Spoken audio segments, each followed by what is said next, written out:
Hello, human peoples. You're listening to the podcast network of Gamefully Unemployed. To support us and gain access to great exclusive podcasts like Fox Mulder is a Maniac, Tom and Jeff Watch Batman, Star Trek The Next Futurama, and our latest show, Spiel Boys, head over to patreon.com/gamefullyunemployed. We do game streaming, movie nights with our patrons every Friday night, and you can even commission your own podcast about anything you want. Literally anything, within reason, and we have to do it. You are quite frankly out of excuses not to go visit patreon.com/gamefullyunemployed. That's patreon.com/GAMEFULLY unemployed, which is spelled like it sounds.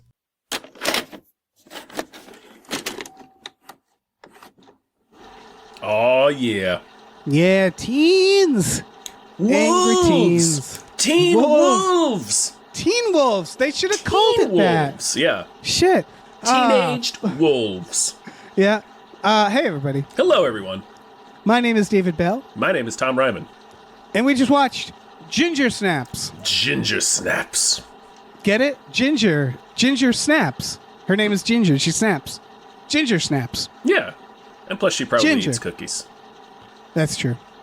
Cookies are delicious. Yeah. Cookies are great. We endorse cookies. Let's get out of here.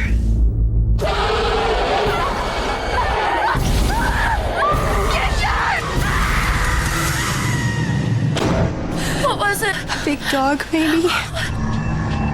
Whoa, that's it. Whoa. Think you see werewolves a lot? Did I change last night? Howl at the moon. How do you feel? Wicked. So, Yeah. Vincent, our Patreon producer. Vincent, big thank you. Getting that out of the way. Thank this you. is this was through our Patreon. Vincent gave us a list of movies to choose from. We're nearing actually the end of that list. Okay. Ginger Snaps was on that list. This is a movie from 2000. This is a movie that before we started recording, both of us said we had never seen before. Yeah, this one passed me by. I had always heard about it. Me too. But I just never sat down and watched it. I guess I would always just kind of forget it was just sitting there waiting for me to slap my peeps on it. And I think this is regarded as a good film. I think so. That's what I had been told. Right. So, how did you like Ginger Snaps? I actually liked it a lot. I didn't at Me first. Like it, but then sort of the stuff I didn't like about it in the beginning made sense as the movie went on. Yes, it was made with a lot of intent. I Yeah. think this is a very well written and well directed movie, and I enjoyed it. Yeah, It's this movie one of kinda those rules. ideas. Yeah, it's one of those ideas that I'm like, why did it take till 2000 to make this? Because yes, Teen Wolf exists, but this is a movie about two young teenage ladies, and one of them gets bitten by a werewolf. To which every month it's an affliction that every month your body changes. Mm-hmm. You have hair when you didn't before, and there's a lot of blood. Hint, hint. And it was just like, right. Yeah. That is a very apt analogy that it's weird that they took so long to do. Yeah. I would say this is in the vein of Jennifer's Body, even a little Heathers. And a little American Werewolf in London. Yeah.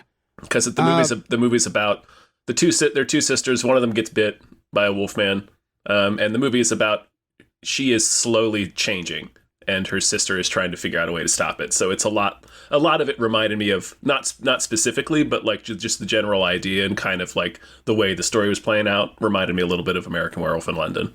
Yes, and they do a lot of really smart things with that. First of all, the idea of one person having to like constantly deal with someone else changing. And that the horror of the situation, because what they do is she's not like turning into a werewolf every night or every full moon. They don't do that. She's changing like psychologically first. And that was a very good instinct, I think. It also helped, I'm sure, keep their budget. With the budget, yeah, because Yeah. you can tell this movie didn't have a lot of money to No, spend. you can tell that, but it uses it.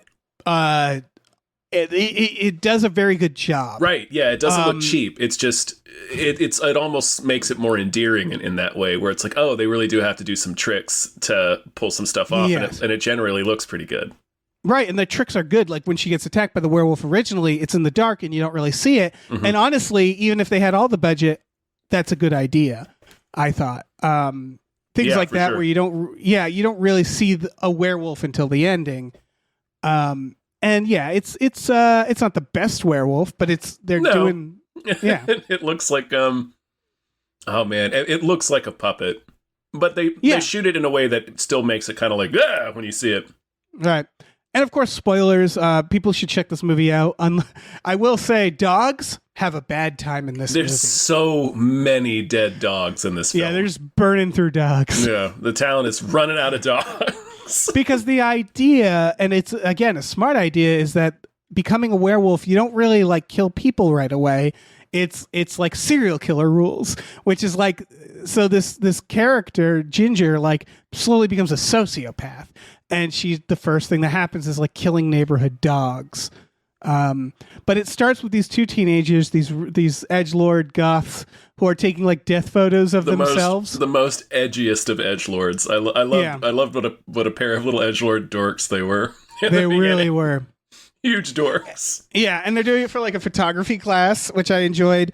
It reminded me of Heathers in a very specific way, which is that adults in this are useless and oblivious. And the idea is like, it's this fun idea, which is like teenagers are suspicious. They just are, right? They're shifty little twerps. Yeah. And so the adults just assume they're up to something like smoking drugs, not becoming werewolves. So it's this idea of like, the adults are oblivious because they're just like, I do want to single out Mimi Rogers as their mom. She's killing it. She's fucking great in this movie, and the idea of the character is so funny. She's playing it as like a Doris Day, like 1950s, everything's cheerful. She mom, keeps bringing them housewife. cake. Yeah, she just brings them cake all the time, and then that idea of how perfect mom she is keeps getting built upon until the very end when she realizes that her kids have killed somebody. Like she finds a body they buried in the backyard. Yeah, she's like, she tells, we'll get home, I'll leave the gas on, and we'll just blow up the house and move on. We'll leave your father. Yeah, we'll leave your father. Yeah, because you realize that like she hides it from the father, finds the fingers, and she's like, oh dear, it's just one of their death things again.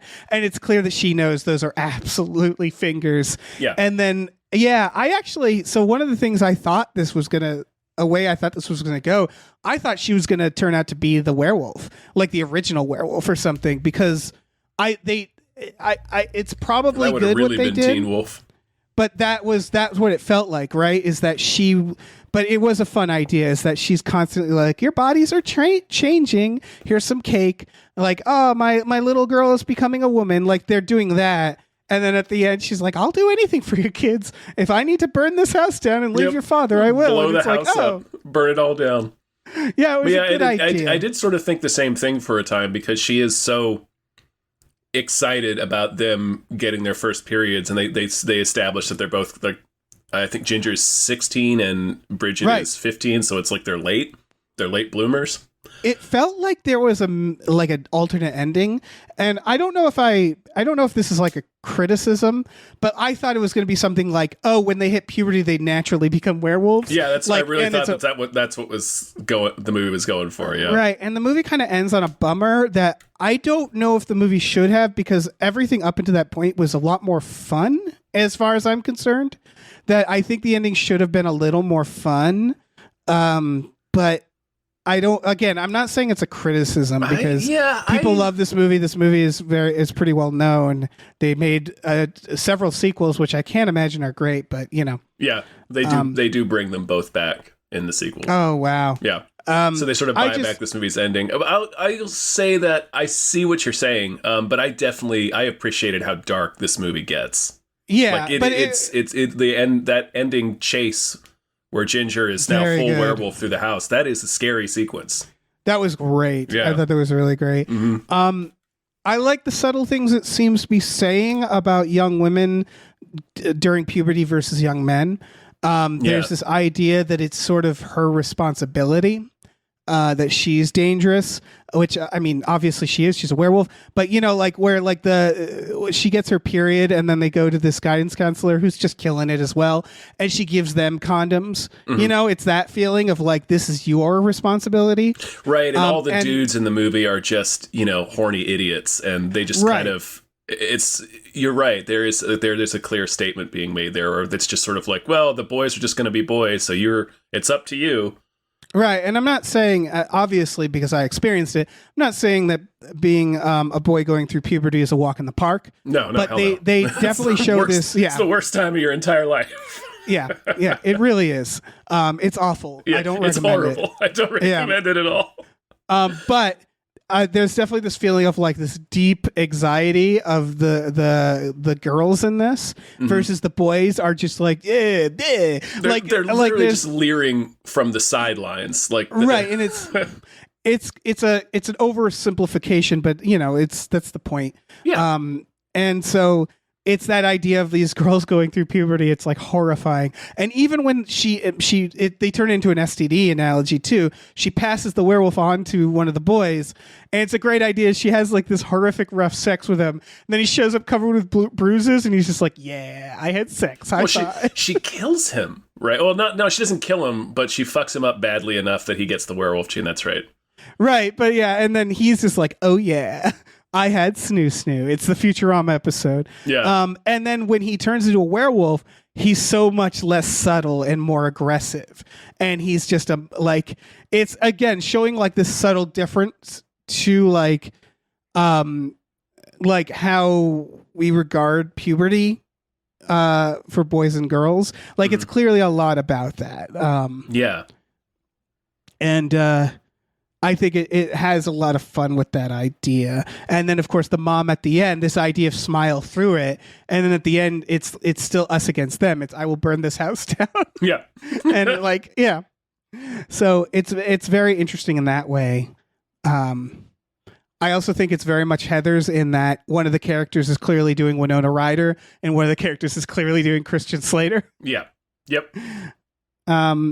We can go through the premise, I guess. It's one of them. It's a movie I want to sit and think about for a while too. So hopefully my thoughts will continue to percolate as we talk about it. Yeah, because it is an interesting like everything you just said, Dave. I thought that was a really cool idea, and I still kind of want to sit and think about ways in which the movie explored that I maybe just haven't set into my brain yet. So yeah, right. We'll go through it because basically, so there's this idea of puberty changing things where it's two sisters. One of them's bitten by a werewolf, and what that does is that separates them emotionally. And she's also gets her period at the same time. So there's a lot of like, don't worry, you'll get yours too. And of course she's like, I don't want any of this. So they're doing the clear analogy there. The werewolf attacks them and just gets creamed by a car driven by Soul Patch Christian Slater. Yeah.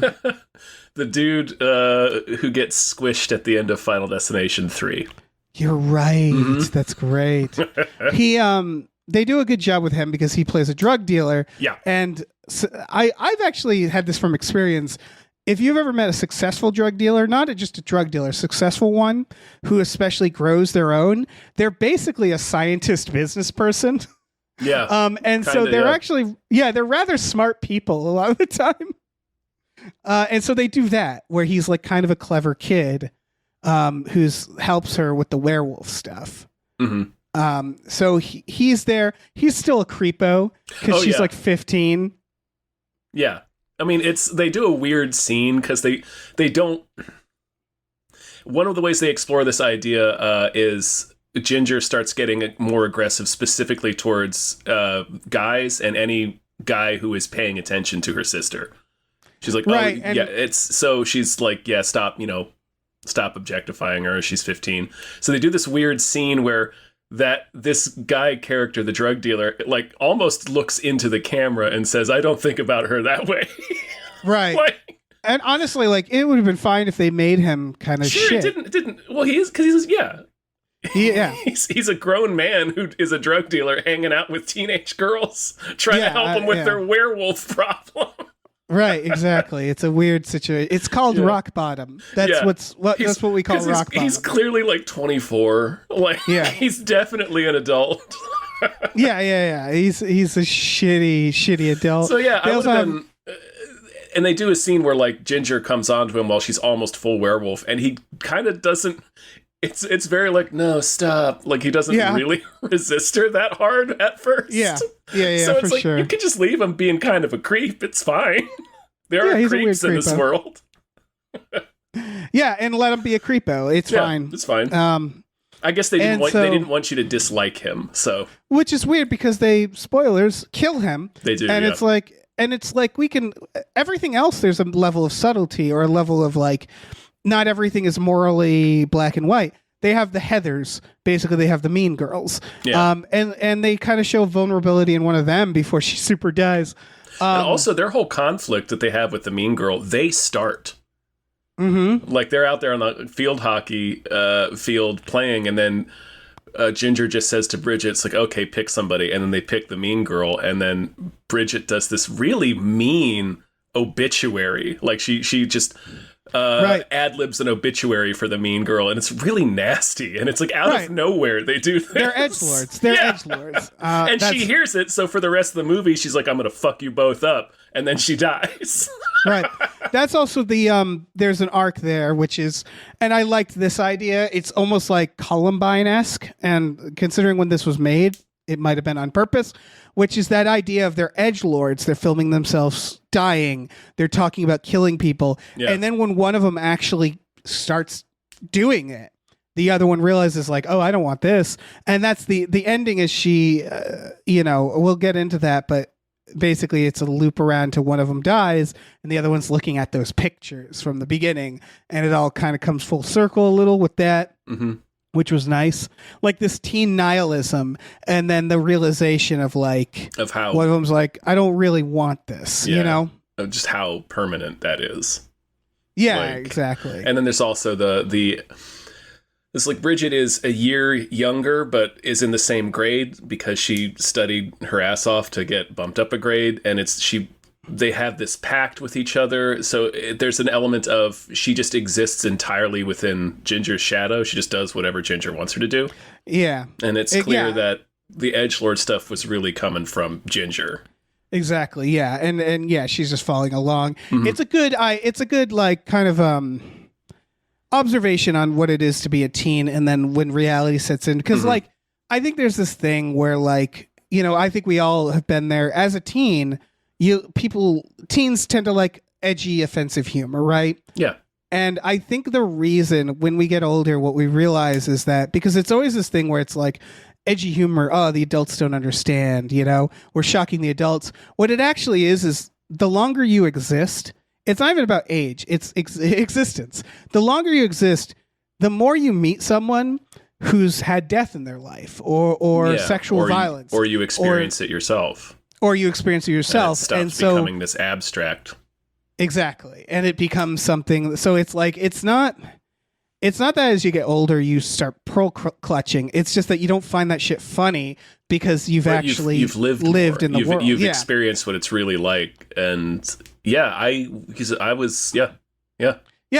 Because everybody went is through an a phase edgy like teen. that. Yeah. Yeah. I was And- I was just as eye-rollingly death obsessed as these kids. Right. Like I was And- real embarrassing in high school.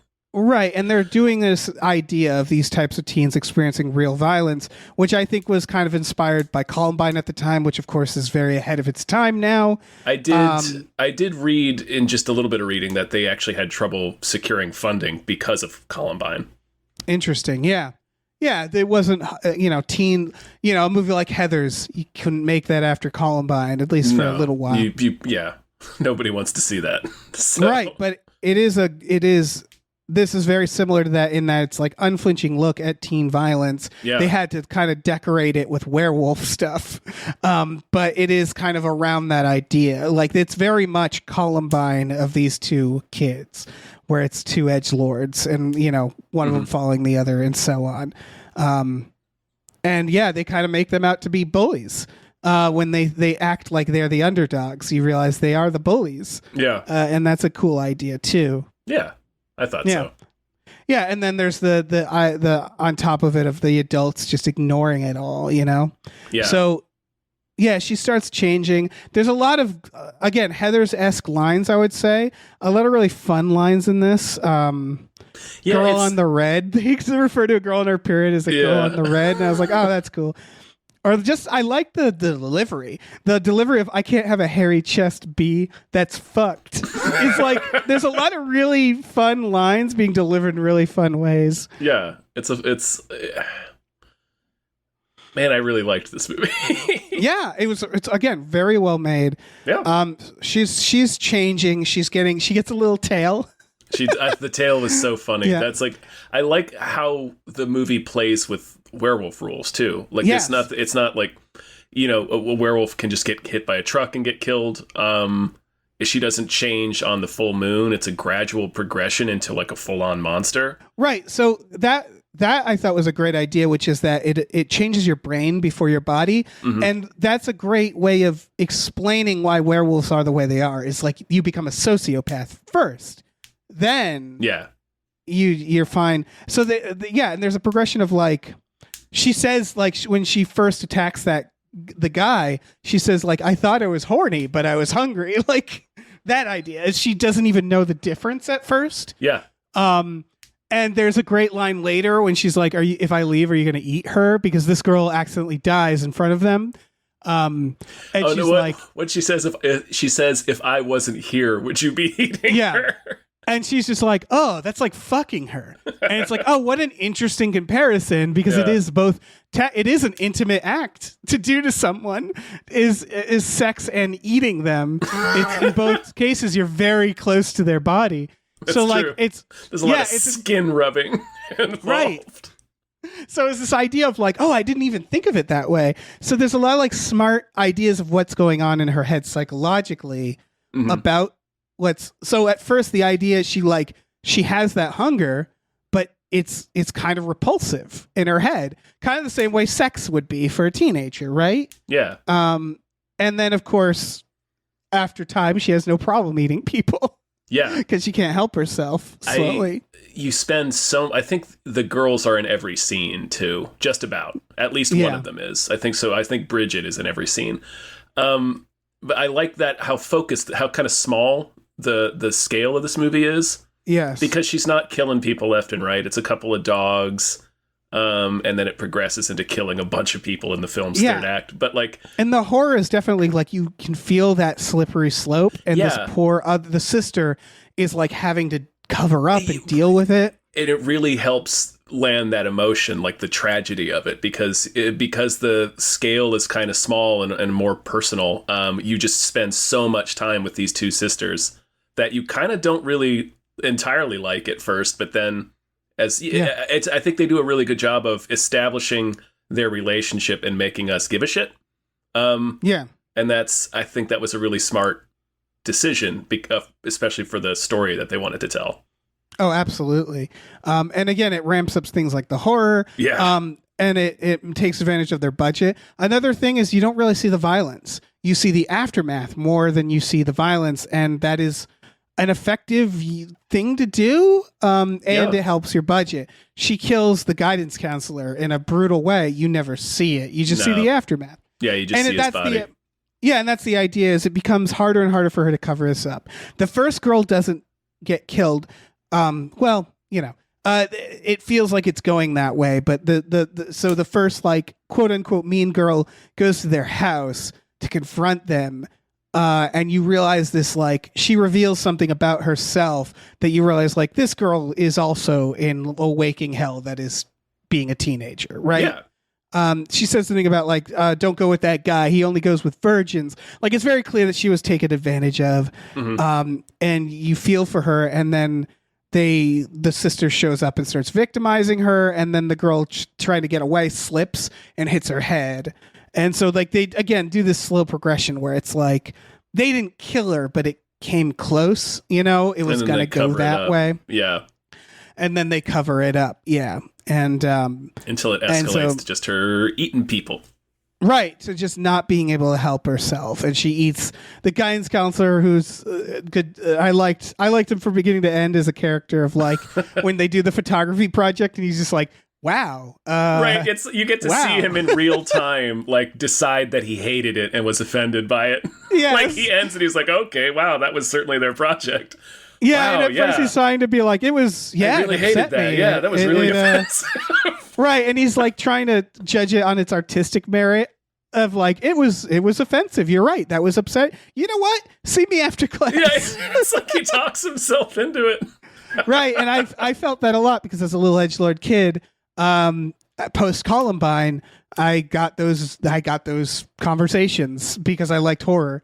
So like a lot of bloody art projects and stuff like that got me in the counselor's office where it's like they didn't know at the time. They didn't know what the difference was between like a kid who's just has like interest in horror and a kid who's going to kill them. Fair. And yeah, I had these conversations. But they it was an interesting idea. And then of course he does at the dance, he's like, I want you to see me, and then she just gobbles him up. Sure does. Tears him up. And like writes shit on the walls, doesn't she, in his blood? I think it's just spray. Oh, it's just spray. Okay. Yeah, there's just blood all over the walls, and then the janitor comes, so she has to kill him. Right, and that's when it starts becoming like, this is unsustainable. This situation is not. This is untenable. Yeah, exactly. We can no longer ET this shit. We can't just hide you in the basement. Yeah, the blood is overflowing. There are now multiple dead bodies. Yeah. I think you had mentioned that they film the violence in interesting ways, and it's usually only the aftermath. And it's, clearly it's a budgetary issue, but also you can make some pretty clever and creative and effective choices. And I think one of those is when the werewolf attacks the drug dealer.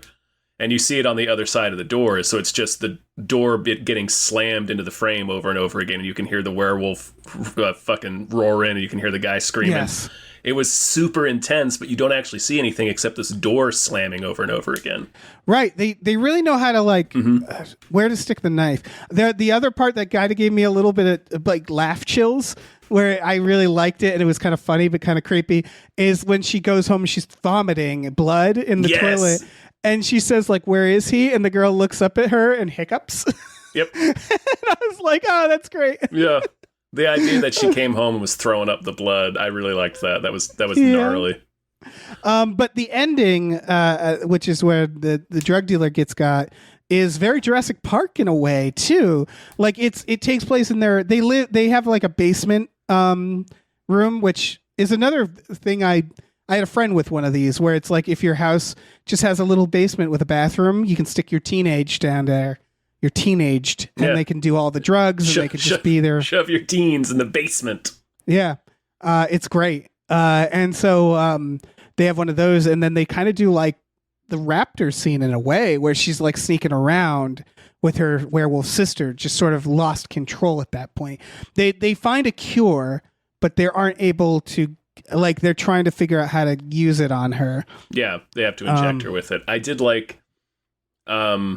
There's a moment when they're taking Ginger to the house to inject her with this cure that they made from some kind of flower. It was like a cousin of wolfsbane or something. Anyway, not important.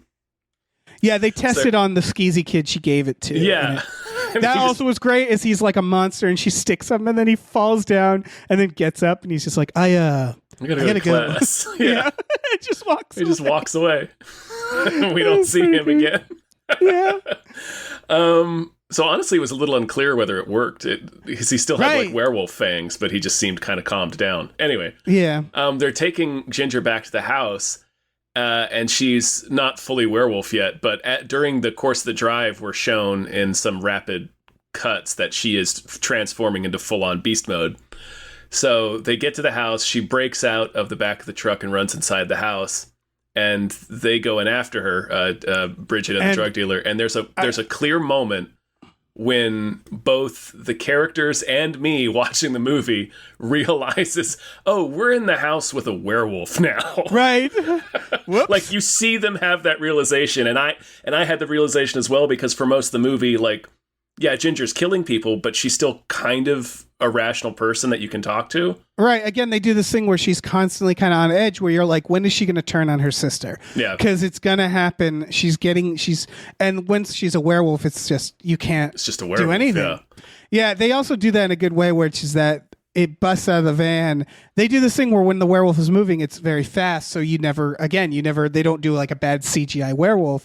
They just sort of like the camera is always like one step behind. which is a very smart way of doing that, right? It's like you Yeah. hear the wolf and then you see the door. Like a flash of it. Yeah. Yeah, it was very well done. They And so, do yeah, that. that I should say they do it earlier when Ginger first gets attacked. She just kind of gets snatched off screen, and you see this Right. the tiniest bit like of werewolf leg, and then the rest of it is just like this whip pan over to the forest. You can hear her screaming, receding in the distance. Very effective, and you don't see anything. Yeah, it's a very good idea. And so then, of course, they're in this basement. She's looking. She's dealing with the werewolf, and Yeah, there's stuff the where she's old like goes into the werewolf stairs. sitch.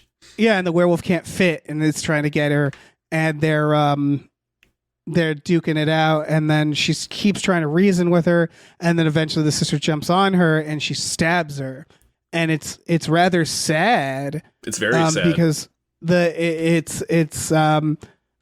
werewolf's just on its side, just breathing, raggedly, and she looks at the pictures of them all dead together, and then she like hugs the werewolf, and it stops breathing, and then the movie ends, and it's Yeah. like fuck. Right to credits. It was like, jeez, man. Right. And again, like I get what they're saying again with all this violent stuff, but there's a lot of satire in this. There's a lot of silliness. Yeah. And that's like, I think they do it well, which is like this tonal, like Twilight, this in between where it's like, again, Heathers is a good example. Yeah, yeah. Where it's like, when Christian Slater explodes, you kind of feel bad for him, but not that much Not either that because bad. he's awful. Because he Yeah. was a terrible guy. He was a terrible, terrible guy. And that, again, I keep thinking of that because it's the same idea of these edgelords, teen edgelords, where it's like they're all talk and they're the underdogs, and you slowly realize this person is the bully. They're just as bad. Right. And that's sort of the journey we go on here. So, and then like the mom, I just like they sort of abruptly end the mom's arc where like they leave her at the party. So like to me, it really felt like there was like something they were gonna do and they didn't. You know what I mean? Yeah, like there's scenes deleted or something that sort of Right. finished that story up a little neater, maybe. Right. Like I expected the mom to turn into a werewolf and fight the werewolf daughter, or like, that idea, because they're doing this thing where like the mom represents an adult who knows what they're going through and relates to them. And that's the reveal, right? Of her saying like, we'll burn the house down, is Yeah. that like she has their back. She knows their struggles. She's trying to keep a happy face. So that just felt like the most logical progression of that is that she's also a werewolf. And it's the idea of like, what do we do about this problem? The problem of teens, violence, apathy, why can't I think of Werewolves. the word? Werewolves, nihilism. What do you do about that? And the solution is like, this is the job of adults, right? Is like you can't be the guidance counselor. You can't ignore, you can't punish. You need to reach out and actually talk to them and get their back. And you don't know? and then don't put it all on like we said, they play with the metaphor of the responsibility is constantly falls on teenage girls Right. in this situation, and so that really you really feel it where it's just like the werewolf obviously is a blown out metaphor, it's a pretty extreme version of it, but it's still like the same idea where they're having to deal with all this violence, and it's like they have to do it by themselves, and it's just because the Right, adults no one will help them. no one will help them. It's like, well, you got to handle this is sort of what it's saying, and I yeah. like that. I like that. And again, it's not new. Heathers No. has a lot of that, which is like, it's kind of a good idea when it's one of my favorite ways of a horror movie to sort of get around this idea, which is like Barbarian, for example. Without spoiling that, there's a scene where someone goes to the cops and the cops are just useless the way cops are. Yeah. And it's like, oh yeah, like that question, why don't you just call the cops? They just take that head on and they're like, and fucking do what? Get your dog shot? Like Yeah. fuck the cop. And so they these movies do that a lot, which is like adults, they just don't, there's no respect there. They don't listen. And it works really well in this case. And like, yeah, there's a long line of these. Jennifer's Body, we briefly mentioned at the beginning, Yeah, came after this, right? It did, yeah, for several years actually, but Right. same kind of topic, Yeah, watching that movie, I now am like, okay. Like, since seeing Jennifer's Body, I've watched Heather's and this, and now I'm like, okay, I see where this came from, what the progression is, what the genre is. There's a little bit of It Follows in there too, I think, because It Follows is kind of about that same idea in a way as well, where it's like, well, it's up to the girl to protect herself. Right. Yeah, because again, in Follows, they just don't have adults there. Yeah, they're just not there. They're just not there. They're not involved. Yeah. Unless it turns into, the kid's mom and fucks him to death. That happens. That happens in that, but yeah. And so, yeah, this is like, again, before all that, I see why this movie is like kind of a cult classic. I'm still shocked that it was, well, no, I guess I'm not shocked because it is of its time. It's post Columbine for sure. Yeah. But the idea of werewolf equals puberty is one of those things where I'm like, why? Yeah. Well, I mean, Teen Wolf did that, but it's like they did it in a funny way. Like, yeah. and I'm sure there have been other werewolf media that treats it that way, but they're probably. I think this was just very well done. Yeah. And not that it's a super complicated comment, but still, I appreciated it. I thought it was interesting and clever. A lot of this movie to me is execution. Perfect teen boy dipshit casting. Perfect angsty teen girl casting. Perfect line deliveries. Good writing that goes along with those line deliveries. Lines that could have easily been like, that's kind of my issue with Jennifer's Body, is I think that there's a disconnect. It's kind of like Kevin Smith dialogue where it's like you either know how to perform it or you don't. I still like Jennifer's Body quite a bit, but yeah. Oh, yeah, I do too. But the dialogue is, I think, sweaty, and in a lot of spaces. Yeah, that's Diablo Cody. Yeah, exactly. And it's like this does that same thing with the dialogue, which is like teens don't actually talk like this, but it's done in a way that I think is just. I don't know if it's the directing. I don't know if it's the performances.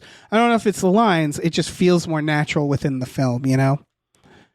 And again, it's pulling from a long line of this shit. Christian Slater films. Yeah. Like that guy really really was angling on like a Christian Slater career. Right. And I think the girl was doing Winona Ryder. She really was like that. Yeah. And so like, it's very funny. I barely recognized this actor and I was like, oh, that's a shame. He didn't become Christian Slater. He didn't. No. He didn't make Pump Up the Volume, the reboot. He sure didn't. He didn't make Broken Arrow. Yeah. He should have, but he didn't. He could have. It was right there in front of him. Yeah. And this director generally, the director-writer, they seem like a team. I don't think they've done much. They did a lot of TV, which, I don't know, it's kind of surprised me. Yeah, and I don't think, I checked, I don't believe either of them is involved in any of the sequels to this film, which makes sense. Yeah, which makes sense. This kind of feels like a complete story. Yeah. One of the actresses, she was in a few X-Files episodes. I noticed that. I think they both were. Oh, that's interesting. And Ginger is in Freddy vs. Jason. Oh, and also she's on Hannibal. Okay. Yeah, because the biggest tragedy of this film to me was when I like looked everybody up. I was like, I feel like they should have had a bigger career. Yeah. I think this is a very, very good movie, and I would call it underrated, right? Like I would agree. Yeah. I mean, it's like I said, it's a film I'd heard about, but like from horror fans specifically. Yeah. So I feel like this movie should have gotten a little bit more attention. I wonder if it's the fucking Columbine of it all. I don't know if it's the timing. It might be because it is really dark. This is a super dark movie. And then the next year we were all talking about something else. We had moved on. The Columbine issue was solved next year.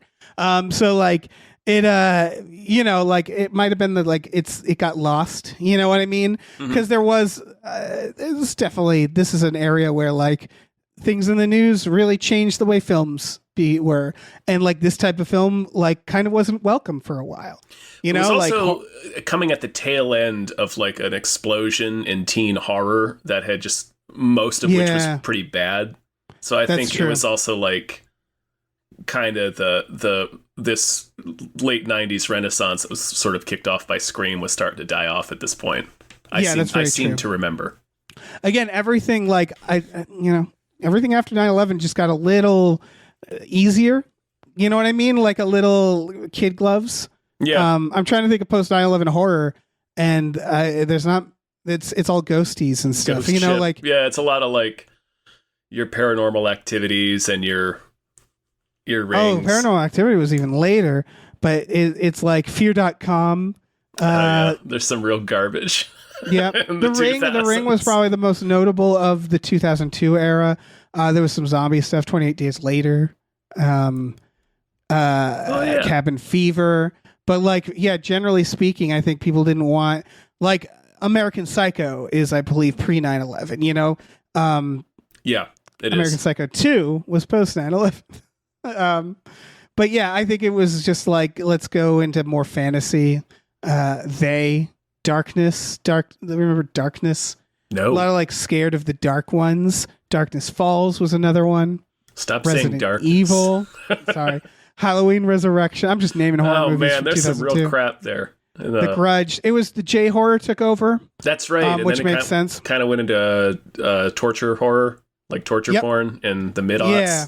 I really didn't like the trends in that era, and I think you're saying this is at the end of another trend, which was more of like sociopaths and It's like slasher. teen slashers, yeah. Teen They would slasher. try to throw monsters in there every now and then, like this one.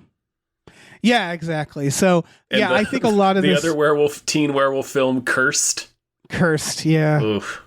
yeah.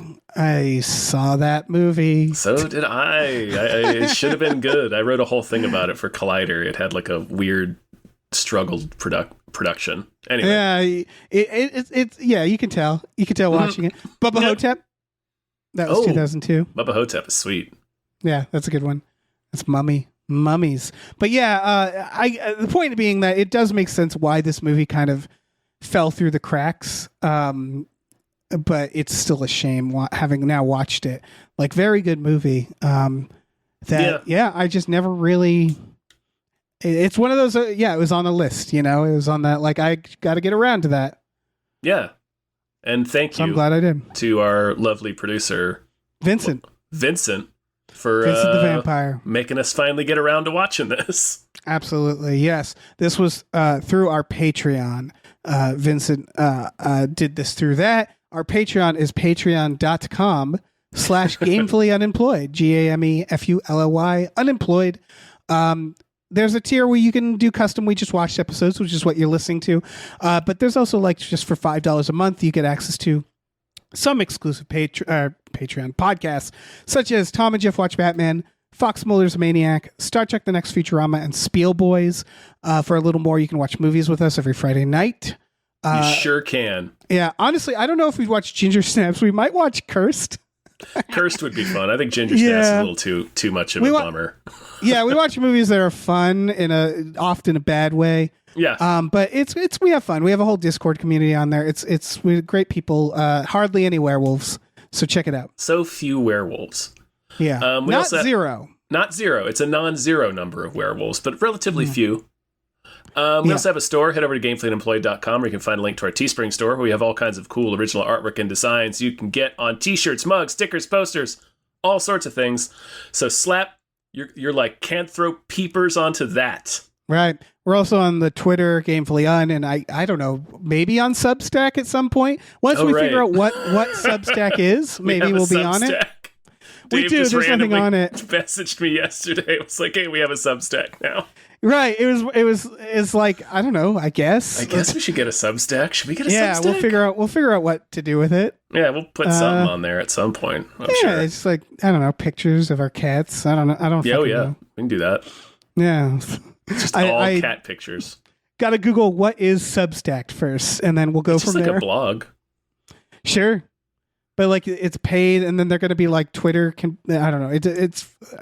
We'll find out. We'll find out. Twitter's blocking links. Me saying we have a Substack might be an artifact at some point. I don't know. Yeah, or it could be evidence. Yep. Yes. This recording could be evidence at some point. in the Every future. recording we do could be evidence. Honestly, yes. Yeah. It's that's just the risk we take Yeah. with this bold and brave job we call podcasting. Yep. Salute we're us. out there on the front lines. We are, yeah, this is the bravest job. I've always felt we were the two bravest men. Yeah. When I'm at a restaurant, I tell families to move if I want to sit there because I'm a podcaster. And they get up and they move. And they move when they hear what I am. In awe of my podcasting. All right, and then everybody claps. The whole restaurant claps. Are we done? Yes, we're done.